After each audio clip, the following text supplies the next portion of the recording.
where we'll be staying and working. Our mission? Hollywood actress Amelia Kingston, the owner of the aforementioned luxury chalet, has found herself on the receiving end of some unwanted attention.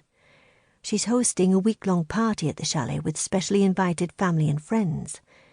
Unfortunately, the whole thing rapidly went from good to bad when she started finding unexpected gifts in her bedroom at the chalet, and not in a good way. These gifts were of the creepy variety, and were also accompanied by threatening and equally creepy notes. Then she called the CCIA, and well, here we are.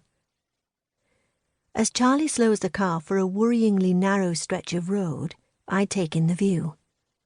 The landscape is basically jagged mountains and miles of pine forests. It's beautiful. The sun is out and the grass is green in the valley, but the tops of the mountains are still wearing their snow caps, and the wind is hand-numbingly cold. We round another tight bend, and I grip the sides of the passenger seat as my stomach dips at the steep drop just feet away from the edge of the road. A sign tells us we are 5 kilometers from Montagne Verte, our destination. Montagne Verte? That means Green Mountain, right? I say to Charlie, as he slows for an even narrower stretch of mountain road with an even steeper drop on one side. Yep, he says, glancing across at me. You speak French? I nod. Oui, un petit peu de l'école.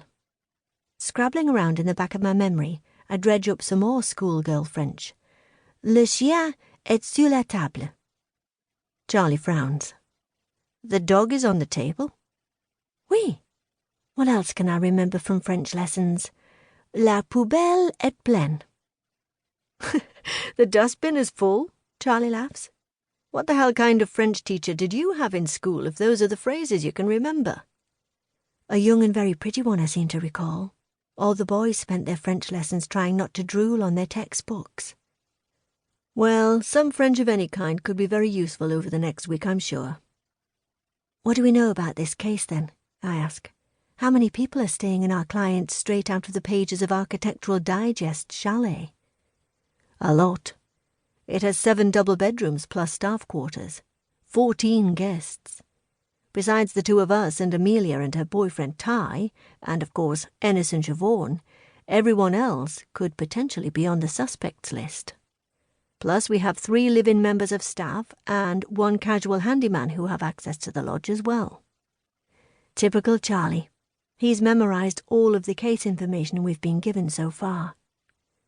We'll need to check everyone out, he continues. The client insists the place has the latest high-tech security, so a stalker shouldn't be able to get inside, especially not as far as her bedroom, to be leaving these notes and unwanted gifts. So at this stage it suggests this could well be an inside job, but we can't rule anything out. So basically we have a chalet full of people then, most of whom could be suspects. Yep, and because of that, we're undercover on this job and can't go down the conventional route of just cross-examining everyone. We have to do this the hard way. I stare out of the window as I contemplate this fact. Our official cover for joining Amelia's chalet party is that she invited Charlie along because he's an old friend. I'm here as his girlfriend. The last part is actually true. Charlie and I met when he was sent to deepest, darkest Derbyshire, where I live. He was on a mission to figure out who murdered the brother of heartthrob actor Ennis McCarthy. Ennis, in the days long before he was famous, was my boyfriend at university, and we're still friends after all these years. Nowadays, Ennis is heavily involved with a woman called Siobhan, who used to hate me. Long story. But now we're all friends. Which is a good job, because Ennis and Siobhan, as Charlie mentioned, are amongst the guests at this chalet. At least we can cross both of their names off the suspects list. They, of course, know the truth about the agency Charlie and I work for, but they've been sworn to secrecy. On this occasion, though, even they think we're just here as guests of Amelia, and purely for a holiday. Amelia wanted it that way. She's not keen for her guests to know what's going on with the whole stalker thing.